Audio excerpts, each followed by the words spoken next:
నమస్తే, మిత్రుల స్వాగతం. లక్ష్య సమాజం. గత కొంతకాలంగా మరి రాష్ట్రంలో ఆర్టీసీ కార్మికులు ధర్నాలు నిర్వహించడం, మరి సమ్మెకి వెళ్ళటం మరి చూసినట్టయితే రాష్ట్రంలో అనిశ్చితి కొనసాగింది. మరి అలాగనే హుజూర్నగర్ నియోజకవర్గంలో కూడా ఎలక్షన్స్ కొనసాగుతున్న సందర్భంగా మరి మహారాష్ట్ర, హర్యానా రెండు ప్రాంతాల్లో కూడా భారతీయ జనతా పార్టీ మరి గత సంవత్సరాల నుంచి కూడా అక్కడ రూలింగ్ చేస్తుంది. మరి ఇప్పుడు ఎలక్షన్స్ కూడా వచ్చాయి. మన విషయాలు మాతో చర్చించడానికి బీజేపీ రాష్ట్ర vice president Mallareddy, doctor S Mallareddy గారు ఉన్నారు. వారిని మనకు కొంచెం తెలుసుకుంటాం. నమస్తే సార్.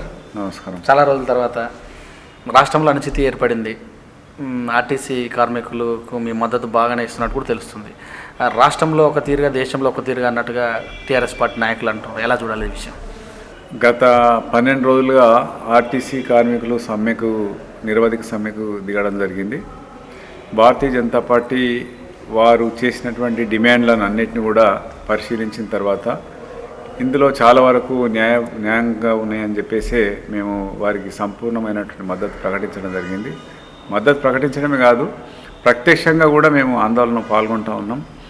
ముఖ్యమంత్రి గారు మరి తెలంగాణ ఉద్యమంలో వారితో ఏ రకంగా వ్యవహరించారు, ముఖ్యమంత్రి అయిన తర్వాత వాళ్ళతో మాట్లాడినటువంటి మాటలు ఏంటి, ఇప్పుడు చేస్తున్నది ఏంటి, అవకాశం ఉండి అధికారం ఉండి వారి యొక్క న్యాయపరమైనటువంటి వాస్తవంగా తీర్చగలిగేటటువంటి ఏవైతే డిమాండ్స్ ఉన్నాయో వాటిని కూడా తీర్చకుండా రాత్రికి రాత్రి మీరు సాయంత్రం 6 గంటల లోపల విధులకు హాజరుకండి, లేకపోతే మీరు డిస్మిస్ అయిపోతారు, మీరంతా కూడా సెల్ఫ్ డిస్మిస్ అయిపోయారని ప్రకటన చేయడం ఏదైతుందో ఇది ప్రజాస్వామ్యానికి హానికరం. ఇది ఏ ముఖ్యమంత్రి, ఏ మంత్రి కూడా ఈ రకంగా 48,000 మంది కార్మికులు ఏకపక్షంగా డిస్మిస్ అని అన్నటువంటి చరిత్ర ఇంతవరకు భారతదేశ చరిత్రలో లేదు.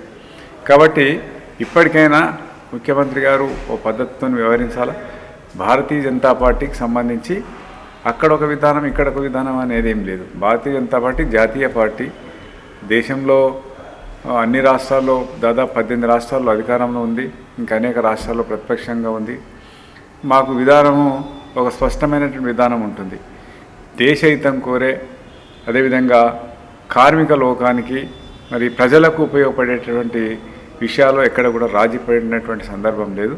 కాబట్టి ప్రజల కోసం, కార్మికుల కోసం, రైతుల కోసం, సమాజంలోని అన్ని వర్గాల కోసం మరి భారతీయ జనతా పార్టీ కృషి చేయడం జరుగుతుంది, వారి యొక్క సంక్షేమాన్ని కృషి చేయడం జరుగుతుంది.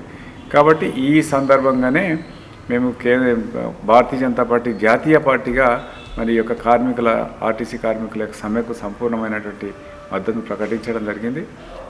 సమ్మెలో పాల్గొనడం కూడా మేము జరుగుతాము. అయితే చూసినట్టయితే ఈరోజు కూడా మనం పేపర్లో చూసాము, కొన్ని రైల్వేలు ప్రైవేటీకరణ చేస్తున్నామని 3 లక్షల మందిని దువాసన పలుకుతున్నట్టు కూడా చెప్తున్నారు. మరి ఆర్టీసీ విషయంలో మరి ఎందుకు విలీనం డిమాండ్ మీరు మద్దతు ఇస్తున్నారు అన్నట్టుగా చెప్తున్నారు. అది ప్రభుత్వం తెలుసారు. విలీనము అనేది ప్రభుత్వము ఎప్పుడు హామీ ఇచ్చింది, ఏ రకంగా హామీ ఇచ్చింది, మరి కార్మికులు కోరుతున్నది ఏంది. అయితే కార్మికులకి ఏముందంటే ఈ డిమాండ్లన్నీ కూడా సరిగ్గా మరి తీర్చడం లేదు. కాబట్టి ఒకేసారి అందులో విలీనం అయిపోతే ఇంకా ప్రభుత్వ కార్మికులు లేదా ప్రభుత్వ ఉద్యోగులాగా పరిగణించబడతారు. కాబట్టి ఇంకా మళ్ళీ కొత్త డిమాండ్ ఏం లేదు, ఎందుకంటే అందరితో పాటు మాది కూడా ఉంటుంది అనేటటువంటి ఒక ఆలోచనతోనే వాళ్ళు డిమాండ్ చేసి ఉండవచ్చు. ప్రైవేటీకరణ వేరు, ఇది వేరు. ఆర్టీసీ విషయం వేరు, రైల్వేది వేరు. రైల్వేలో ఇవాళ దాదాపు ఒక 10 నుంచి 20 సంవత్సరాల వరకు కూడా చేపట్టలేనటువంటి ప్రాజెక్టులను ఇంతకుముందే కాంగ్రెస్ వాళ్ళు, యునైటెడ్ ఫ్రంట్ వాళ్ళు వీళ్ళందరూ కూడా హామీలు ఇచ్చి కూర్చున్నారు. అంటే బడ్జెట్ ఉండదు, హామీలు ఇచ్చినారు. మీకు ఈ రైల్వే లైన్ తెస్తాం, మీకు ఈ రైల్వే లైన్ తెస్తాం, ఈ రైలు వేస్తాం, లేకపోతే విద్యుదీకరణ చేస్తాం, కొత్త ప్రాజెక్టులు వేస్తాం రైల్వే పరంగా. ఈ రకమైనటువంటి పద్ధతిలో వాళ్ళు వ్యవహారం చేశారు. అందుకే మొదటిసారి బీజేపీ గవర్నమెంట్ వచ్చిన తర్వాత ప్రవేశపెట్టిన బడ్జెట్లో కొత్త ప్రాజెక్ట్ ఒక్కటి కూడా తీసుకోలేదు. ఎందుకంటే నిజంగా చెప్పాలంటే ఏ ప్రభుత్వం కూడా పాత వాటికి ఇంపార్టెన్స్ ఇవ్వకుండా కొత్త వాళ్ళ తీసుకుంటుంది. కానీ దేశ హితం దృష్ట్యా ఒక ప్రాజెక్టును అనౌన్స్ చేసి కొంత పని నడిచింది, 5%, 10% నడిచింది. కాబట్టి వాటి అన్నిటిని పూర్తయిన తర్వాతనే కొత్త ప్రాజెక్ట్ టేకప్ చేద్దామని చెప్పేసి ప్రకటించలేదు. ఆ తర్వాత రైల్వే బడ్జెట్ను సాధారణ బడ్జెట్లో కలిపేయడం జరిగింది. రైల్వే ప్రైవేటీకరణ అనేది ఎక్కడ లేదు, ప్రైవేటీకరణ సమస్య ఏం లేదు. అయితే ఇప్పుడు కొత్తగా లైన్లు, ఇప్పుడు ప్రజలు కోరుకుంటున్నారు, కొత్త లైన్లు కావాలనుకుంటున్నారు, కొత్త ట్రైన్స్ కావాలనుకుంటున్నారు. ప్రభుత్వం దగ్గర డబ్బులు లేవు. ఇంకో 10-20 సంవత్సరాల వరకు కూడా రైల్వే బడ్జెట్తోని ఏది కూడా తీర్చే పరిస్థితి లేదు. పాత ప్రాజెక్టులనే అమలు పరిచే పరిస్థితి లేదు. కాబట్టి ఇవాళ మెట్రో రైలు వచ్చింది. దాని అర్థమైంది, మెట్రో రైలు ఇవాళ కొత్తగా బీజేపీ ప్రభుత్వమే తీసుకురాలేదు కదా, పీపీపీ సిస్టంలో వచ్చింది. పబ్లిక్ ప్రైవేట్ భాగస్వామ్యంలో ఆ ప్రాజెక్ట్ వస్తుంది. కొత్త ఇప్పుడు రైల్వే లైను మన కొత్తపల్లి మనోహరాబాదు వయా గజ్వేల్లి, అదేవిధంగా మన సిద్దిపేట మీదుగా మనకు లైన్ వస్తూ ఉన్నది. కాబట్టి ప్రజలు ఆకాంక్షలు పెరిగిపోయినాయి, అవసరాలు పెరిగిపోయినాయి. ప్రభుత్వం వద్ద డబ్బులు లేవు. బయటి వాళ్ళు కూడా ప్రజలు కూడా కొంత భరించడానికి సిద్ధంగా ఉన్నారు, బయట వాళ్ళు పెట్టుబడి పెట్టడానికి సిద్ధంగా ఉన్నారు. అటువంటి సందర్భంలో పీపీపీ సిస్టంలో వస్తుంది. ప్రైవేటీకరణ అనరు దాన్ని. కొత్త ప్రాజెక్టులు ఏవైతున్నాయో దాన్ని పీపీపీ సిస్టమ్ ద్వారా నడపడం వల్ల ప్రజలకు ఉపయోగపడుతుంది. ఏ రకంగానైతే మెట్రో రైళ్లు మన హైదరాబాద్ మెట్రో మరి ఎల్ఎన్టీ వాళ్ళు మేనేజ్ చేస్తారు. దాంట్లో రాష్ట్ర ప్రభుత్వ భాగస్వామ్యం ఉంది, కేంద్ర ప్రభుత్వ భాగస్వామ్యం కూడా ఉన్నది. అయినప్పటికీ కూడా వాళ్ళు మెయింటైన్ చేసేది మాత్రం ప్రైవేట్ వాళ్ళు. కాబట్టి అటువంటి పద్ధతులు వస్తున్నాయి, అందులో తప్పేం లేదు కదా. కాబట్టి ఆర్టీసీ ఆస్తులన్నీ తీసుకొని 4 ఎకరాల భూమికి ఎంపీకి అంటగడుతుంది. 115 పెట్రోల్ అత్యంత విలువైనటువంటి భూముల్లో మరి Indian oil corporation, Hindustan petroleum corporation వాళ్ళ దగ్గర పెట్రోల్ బంకులు 115 పెట్రోల్ బంకులు తీసుకొని ఆ పెట్రోల్ బంకులను ఆర్టీసీ కార్మికులకు ఇవ్వకుండా లేదా తనే సొంతంగా నడపకుండా వాటిని తీసుకుపోయి బయట వాళ్ళకి ఇచ్చినవా లేదా? ఇది ప్రైవేటీకరణ అంటారు, ఇది దోపిడీ అంటారు. ప్రభుత్వ ఆస్తిని దోపిడీ చేయడం అంటే ఇదే. అంతేగాని బీజేపీ చేస్తున్నటువంటి పద్ధతి వేరు, మీరు చేస్తున్నటువంటి దోపిడీ వేరు. ప్రతిపక్షాలు మరి యూనియన్ల వాళ్ళ లీడర్లు ఉరిగొలిపి మరి కార్మికుల ఆత్మ బలిదానాలకు వాళ్ళే మూడగట్టుకుంటున్నారా అంటున్నారు. దీన్ని ఎలా చూడాలి? దీనిలో ఎవరు ప్రతిపక్షాలు మద్దతు ఇస్తున్నాయి, పాల్గొంటున్నాయి తప్పితే ఎవరు కూడా ఆత్మహత్య చేసుకోమని ఎవరు చెప్పరు. కార్మికులు ఆ విధంగా చేసుకోకూడదు. తెలంగాణ ఉద్యమంలో కూడా 1200 మంది అసూలు బాసిండ్రు. ఎవరైనా మీరు ఆత్మహత్య చేసుకొని అన్నారా? కేసీఆర్ గారు ఉద్యమానికి నాయకత్వం వహించింది కదా, బీజేపీ కూడా ప్రత్యక్షంగా పాల్గొని ఆయన ఏమన్నా చెప్పారు ఎవరికైనా? మనం బాధపడ్డాం, ఎవరు చేసుకోవద్దని చెప్పినాం. కొంతమంది బాధతోని లేకపోతే మానసికంగా కొంత ఇబ్బందికరమైనటువంటి పరిస్థితిలో ఆర్థికంగా ఇంకా మనం ఉన్న పరిస్థితి ఏ రకంగా ఉంటుందో అని ఎక్కువగా ఆలోచించి కొంతమంది కార్మికులు పాపం వాళ్ళు మానసికంగా బాధ చెంది ఈ రకమైనటువంటి ఆత్మహత్యలకు పాల్పడుతున్నారు. అది మంచి పద్ధతి కాదు. వాళ్ళ కుటుంబాలకు ఇబ్బంది, మొత్తం కార్మిక లోకానికి ఇబ్బంది, అందరికీ కూడా దుఃఖకరమైనటువంటి విషయం. కాబట్టి ఎవరు కూడా అటువంటి దానికి పాల్పడదు. ఎవరు కూడా ఆత్మహత్య చేసుకోమని ప్రోత్సహించారు, అది చాలా తప్పు. ప్రభుత్వం కూడా ఆత్మహత్య చేసుకోమని అన్నదని ఎప్పుడు అనలేదు. ప్రభుత్వం కారణంగా మొండి వైఖరి కారణంగా కార్మికులు బాధపడి ఆ తీవ్రమైనటువంటి చర్యకు పాల్పడుతున్నారని చెప్పడం జరిగింది. కానీ లేదా ముఖ్యమంత్రి ఆత్మహత్య చేసుకోమన్నాడు, ఫలానా మంత్రి ఆత్మహత్య చేసుకోమన్నాడని ఎవరు చెప్పలేదు. అయితే చూసుకున్నట్టయితే ఉన్నటువంటి కార్మికుల ఎక్కడైతే బస్ భవన్ ముట్టడి చేశారో లక్ష్మణ్ కూడా అప్పుడు రావడం జరిగింది. అక్కడ జరుగుతున్నటువంటి దాంట్లో చూస్తే అక్కడో ఇక్కడ దెబ్బలు తాకినట్టుగా అంటే ప్రతిపక్షాలు ప్రభుత్వం మీద నెపం నెక్కటందుకే ఇలాంటి ఓవర్ యాక్షన్ ప్లాన్ చేస్తున్నాయి ప్రతిపక్షాలని ప్రభుత్వం ఎత్తిపోస్తుంది. దీన్ని ఎలా చూడాలి? ఇది ఓవర్ యాక్షన్ అనేది ఎక్కడ లేదు. తెలంగాణ ఉద్యమం ఏ రకంగా జరిగింది అదే పద్ధతిలో ఇప్పుడు జరుగుతున్నది. తప్పేముంది దాంట్లో? ఓవర్ యాక్షన్ అనేది ముచ్చట్లేదు. ప్రతిపక్షాలు ఉండి ఏదో చేస్తున్నాయి అనేది వాళ్ళ గతంలో మీరు ఎవరినైతే విమర్శించారో, ఏ ఆంధ్ర ప్రభుత్వం అని మీరైతే విమర్శించారో ఆ లెక్కలో మీరు ఇప్పుడు మాట్లాడుతున్నారు. ఆనాడు ఆంధ్ర ప్రభుత్వం మీరు తెలంగాణ వ్యతిరేక ప్రభుత్వం అని వాళ్ళని అన్నారా? ఇప్పుడు ఎవరున్నారు? తెలంగాణ వాదులే కదా మీరంతా, తెలంగాణ ఉద్యమం కోసం పోరాడేటువంటి వాళ్ళే కదా. మరి ఈరోజు ఏమైంది? మీకు తెలంగాణ ఉద్యమంలో సకల జన సమ్మెలో పాల్గొని దాదాపు 50 రోజులు ఆ యొక్క సమ్మెలో పాల్గొన్న తర్వాత ఒక తెలంగాణవాది మాట్లాడే మాటలు ఇవి కాదు. కాబట్టి ఒకసారి మనం చరిత్రను మళ్ళీ గుర్తు చేసుకోవాలి, పోరాటాన్ని గుర్తు చేసుకోవాలి. మన నోటి నుంచి ఆ రకంగా మాటలు రాకూడదు. మనకు కొన్ని ఇష్టం లేనటువంటి పనులు జరుగుతుండొచ్చు, కార్యక్రమాలు జరుగుతుండొచ్చు, సమ్మెలు జరుగుతుండొచ్చు. కానీ మనం గతంలో ఏం చేసినాము, ఏ రకంగా వ్యవహారం చేసినాము, ఏం మాట్లాడినాము, ఇవన్నీ కూడా ప్రజలు గమనిస్తారు. ప్రతిపక్షం అనగానే కార్మికులు రోడ్ల మీద వచ్చేటటువంటి పరిస్థితి లేదు. ప్రతిపక్ష నాయకులు చెప్పగానే ఎవరైనా బయటకు వస్తారా? వాళ్ళు ఎన్నో రోజుల నుంచి ఆ డిమాండ్లు ప్రభుత్వాన్ని దృష్టికి తెస్తూ కార్మిక చట్టం ప్రకారం ఆ చట్ట పరిధిలోనే దాదాపు నెల 15 రోజుల యొక్క ముందు సమ్మె నోటీస్ ఇచ్చి ఎవరు సమ్మెలో పాల్గొన్నారు. చట్టపరమైనటువంటి పద్ధతిలో పాల్గొన్నారు, చట్ట వ్యతిరేకంగా వాళ్ళు కూడా పాల్గొనలేదు. కాబట్టి ఇవన్నీ దృష్టిలో పెట్టుకొని ప్రభుత్వం ఒక విజ్ఞతతో వ్యవహరించాలా, పెద్ద మనసుతో వ్యవహరించాలా. ఇవాళ 50,000 మంది కార్మికులు వారి కుటుంబాలు రోడ్డు మీద పడ్డాయి. కాబట్టి అటువంటి వారిని ఆదుకోవాలి. 2 కార్మికులు ఆత్మహత్య చేసుకున్నారు. ఇది ఏమాత్రం కూడా రాష్ట్రానికి మంచిది కాదు, రాష్ట్ర అభివృద్ధికి సంక్షేమానికి మంచిది కాదు. ఎందుకంటే 12 రోజుల నుంచి ప్రజలు అనేక రకాలైనటువంటి ఇబ్బందులకు గురవుతూ ఉన్నారు. అదేవిధంగా ఈ సమ్మె ఎటువైపు పయనిస్తుందో ఇంకా తెలియదు.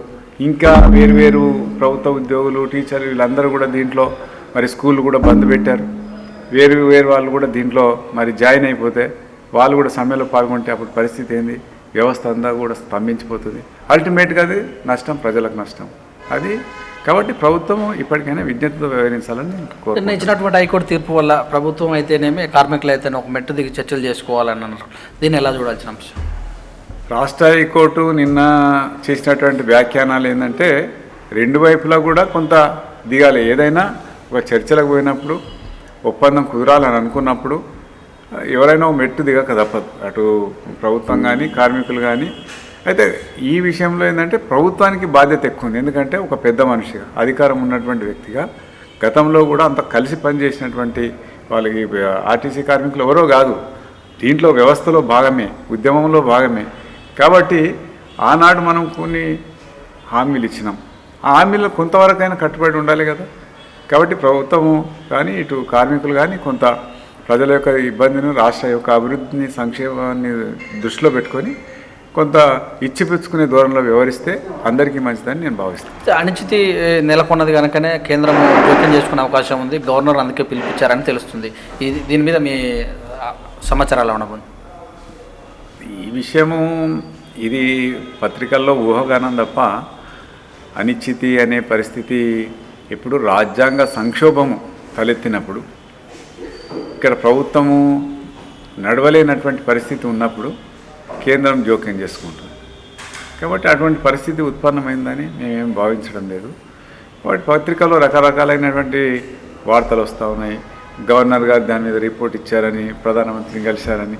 వేరే పని మీద కలిసినా ఇప్పుడున్న పరిస్థితిలో దీనికే ముడిపెట్టేటటువంటి పరిస్థితి ఉంది. కాబట్టి అది దానికి ఇప్పుడు ఉన్నటువంటి పరిస్థితికి రాజ్యాంగ సంప్రదాయానికి సంబంధం లేదు. గవర్నర్ కలిసింది వేరే సందర్భంలో కలిశారు, వేరే విషయంలో కలిశారు. కాబట్టి ఈ సమ్మె అనేది సాధ్యమైనంత వరకు విరమింపజేసేటటువంటి బాధ్యత ప్రభుత్వం మీద ఉంది. కేంద్రము జోక్యం అనేది అటువంటి ప్రశ్న ఇప్పుడు తలెత్తుతుందని నేను అనుకోవడం లేదు. ప్రతిపక్షాలు ఆ పరిస్థితి తీసుకొస్తుందని కూడా నేను భావించడం లేదు. ప్రతిపక్షాలు ఒక గౌరవపరమైన సలహాలు ఇవ్వాలి కానీ అలా కాకుండా గొంతమ్మ కోరికలను తీసుకుని వచ్చి ముందుకు రావటం సబబు కాదని కూడా అంటాం. మీరు ప్రతిపక్షాలతో మాట్లాడమంటారు లేదు కదా, కార్మికులతోనే మాట్లాడమంటున్నారు. ప్రతిపక్షాలు ఏమన్నా చెప్తాయి, కార్మికుల కోరికలు, డిమాండ్స్ అవి న్యాయమైనవా కావా, న్యాయసమ్మతమైనవా కావా, సమంజసమైనవా కావా, ఆ కోణంలో ఆలోచించి ప్రతిపక్షాలు ఏమన్నా మాట్లాడి ఒక్కొక్క పక్షం ఒక్కో రకంగా మాట్లాడుతుంది. అలా ప్రతిపక్షాలే కాదు, రాజకీయ పార్టీ బాధ్యత ఉన్న రాజకీయ పక్షాలు ఉన్నాయి, బాధ్యత లేని ఉన్నాయి, చిన్న పార్టీలు ఉన్నాయి, ప్రజా సంఘాలు ఉన్నాయి, కుల సంఘాలు ఉన్నాయి, ఇంకా వివిధ రకాలైనటువంటి విద్యార్థి సంఘాలు ఉన్నాయి, కార్మిక సంఘాలు, అందులో రకరకాలైనటువంటి ఇవి ఉన్నాయి. అందరూ మాట్లాడేదానికి నువ్వెందుకు స్పందిస్తావు? కార్మికుల యొక్క డిమాండ్లు ఇవి 1, 2, 3, 4, 5 అవిటి విషయం మీద మాట్లాడు. మిగతా ఏమన్నా జరగని ఏదన్నా విషయం మాట్లాడని. ప్రభుత్వం ఉందంటే ప్రజాస్వామ్య వ్యవస్థలో అందరూ అన్ని రకాలుగా మాట్లాడుతుంటారు. ప్రతిదాన్ని నువ్వు పరిగణలోకి తీసుకుంటే నువ్వు ఎక్కడ నడుపుతావు ప్రభుత్వాన్ని? అయితే ఇప్పుడు హుజూర్నగర్లో ఎన్నికలు జరుగుతున్నాయి. దీని సందర్భంగా గురించి బీజేపీ బలమేందో బయటపడుతుంది, వాళ్ళు తూతనీయాలు చేస్తున్నారని కేటీఆర్ కూడా విమర్శించడం జరిగింది. అలా అక్కడ ఎలా ఉండబోతుంది ఈ బలం? హుజూర్నగర్ ఎన్నికకు ఈ సమ్మెకు సంబంధం లేదు.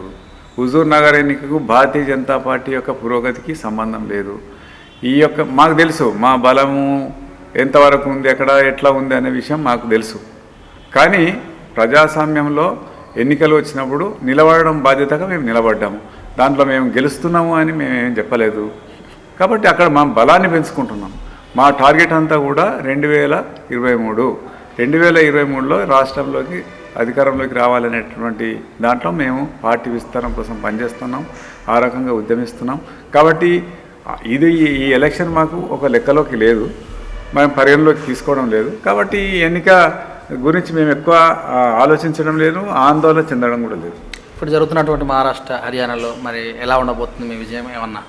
మహారాష్ట్ర హర్యానాలో భారతీయ జనతా పార్టీ పూర్తి మెజార్టీ, స్వయంగానే పూర్తి మెజార్టీ సాధించడం ఖాయం. ఎందుకంటే గత 5 సంవత్సరాల్లో అక్కడ ఉన్నటువంటి ప్రభుత్వాలు అవినీతికి, కుంభకోణాలకు, అక్రమాలకు ఎలాంటి అవకాశం ఇవ్వకుండా ఒక నీతివంతమైనటువంటి ప్రభుత్వాన్ని అక్కడ 2 రాష్ట్రాల్లో ఇవ్వడం జరిగింది. హర్యానాలో ఎప్పుడూ ఒక వర్గానికి సంబంధించిన వాళ్ళు ముఖ్యమంత్రులు అయ్యేవారు.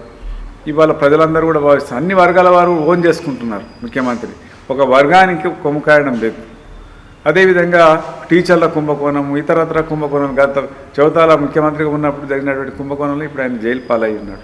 కాబట్టి ఏదన్నా నియామకాలు జరిగినప్పుడు, అపాయింట్మెంట్స్ జరిగినప్పుడు ఎక్కడ కూడా అక్రమాలకు అవకాశం లేకుండా అక్కడ ఈ యొక్క ఉద్యోగస్తుల యొక్క నియామకం అనేది జరిగింది, టీచర్ల నియామకం జరిగింది. ప్లస్ అన్ని ప్రాంతాలకు కూడా సమానమైనటువంటి అవకాశాలు వచ్చినాయి. ఆ రకంగా ప్రజలందరూ కూడా అవినీతి రహితమైనటువంటి ముఖ్యమంత్రి మరి ఉండడన్న విషయంలో అందరికీ ఏకాభిప్రాయం ఉంది. అదేవిధంగా మహారాష్ట్రలో కూడా ఎలాంటి అవినీతికి, అక్రమాలకు అవకాశం ఇవ్వకుండా మరి పరిపాలన కొనసాగించడం జరిగింది. చిన్న చిన్న సమస్యలు ఉంటాయి, ఎంత మంచిగా చేసినా భారతదేశము పెద్ద పెద్ద రాష్ట్రాలు ఇవి. మహారాష్ట్రలో 10-12 కోట్ల జనాభా ఉంది. అక్కడ కూడా హర్యానాలో కూడా రాజధాని పక్కకు ఉన్నటువంటి రాష్ట్రం, అక్కడ కూడా ఉన్నతమైన విద్యావంతులు, రకరకాల సామాజిక వర్గాలు ఉంటాయి, అనేక విషయాలు వచ్చినాయి. అయినా కానీ ఏది ఇబ్బంది వచ్చినా ఈ 2 ప్రభుత్వాల యొక్క పనితనం విషయంలో ప్రజలకు మంచి అభిప్రాయం ఉంది, సదభిప్రాయం ఉంది. తప్పకుండా ఈ 2 రాష్ట్రాల్లో భారతీయ జనతా పార్టీ విజయం సాధిస్తుంది. ప్లస్ ఆ 2 రాష్ట్రాల్లో కేంద్రం తీసుకున్నటువంటి నిర్ణయాలు, ఆర్టికల్ 370 రద్దు కావచ్చు, లేదా కేంద్ర ప్రభుత్వం దేశ రక్షణ కోసం చేపడుతున్నటువంటి నిర్ణయాలు, కార్యక్రమాలు కావచ్చు, ఆ 2 రాష్ట్రాల్లో కూడా ప్రజలు మంచి పద్ధతిలో స్వీకరించడం జరిగింది. కాబట్టి ఆ 2 రాష్ట్రాల్లో భారతీయ జనతా పార్టీ తప్పకుండా గెలుస్తుంది. ఈ మధ్యకాలంలో తెలంగాణ రాష్ట్రంలో మరి కొంతమంది చేరికలు కూడా జరిగినాయి.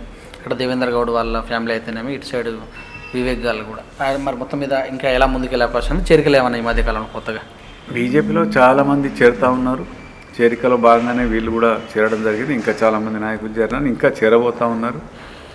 2023 వరకు చాలా మార్పులు రాబోతూ ఉన్నాయి. మా కింది స్థాయిలో ఇంకా చేరుతూ ఉన్నారు. వాస్తవంగా కొంత పేరున్నటువంటి నాయకులు చేరటం వేరు, కింది స్థాయిలో క్యాడరు వివిధ పార్టీల నుంచి కావచ్చు, తటస్థ వైఖరిలో ఉన్నటువంటి యువకులు కావచ్చు, రైతులు కావచ్చు, మహిళలు కావచ్చు, వివిధ సామాజిక వర్గాలకు చెందినటువంటి ఎస్సీ, బీసీ, ఎస్టీ, మైనారిటీ, ఇట్లా అన్ని రకాల ప్రజలు కూడా ఇవాళ బీజేపీలో చేరుతూ ఉన్నారు. అందుకే మెంబర్షిప్ గతంలో 18 లక్షలు ఉంటే ఇవాళ 36 లక్షలకు చేరుకోవడం అనేది జరిగింది. రెట్టింపు, ఈ 3 ఏళ్ళలోనే రెట్టింపు జరిగింది. ఇవాళ 32 లక్షలు ఉన్నది, 36 లక్షలు ఉన్నది.